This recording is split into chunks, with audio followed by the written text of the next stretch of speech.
Railway station पर चाय बेचने वाले लड़के की नज़रें अचानक एक बुजुर्ग जोड़े पर पड़ी। उसने देखा कि वो बुजुर्ग शौहर अपनी बीवी का हाथ पकड़कर उसे सहारा देते हुए चल रहा था। थोड़ी दूर जाकर वो दोनों एक खाली जगह देखकर बैठ गए।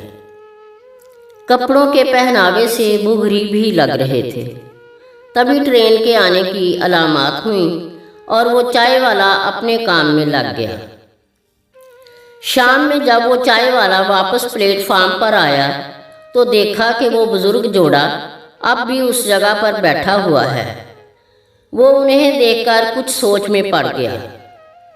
रात देर तक जब चाय वाले ने उस बुजुर्ग जोड़े को उसी जगह पर देखा तो वो उनके पास गया और उनसे पूछने लगा, बाबा आप सुबह से यहाँ क्या कर रहे हो और आपको जाना कहाँ है?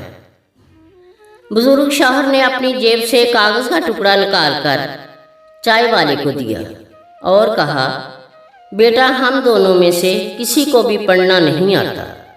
इस कागज़ में अपने बड़े बेटे का पता लिखा हुआ है।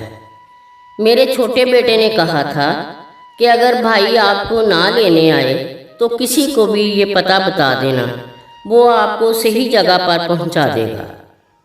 चाय वाले ने जब वो कागज़ खोला तो उसके होश उड़ गए।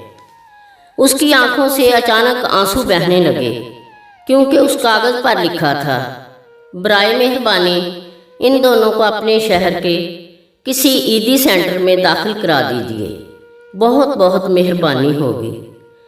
अल्लाह ताला मुझ गुनाहगार समेत तमाम मुसलमानाने आलम को अपने वालिदैन की इज़्ज़त और तकरीम करने की सआदत नसीब फरमाए और उनका साया हम पर सदा कायमो दायम रखे। आमीन सुमा आमीन। बराए मेहरबानी मेरी वीडियो को ज़्यादा से ज़्यादा लाइक करें और मेरे चैनल को सब्सक्राइब करें। शुक्रिया।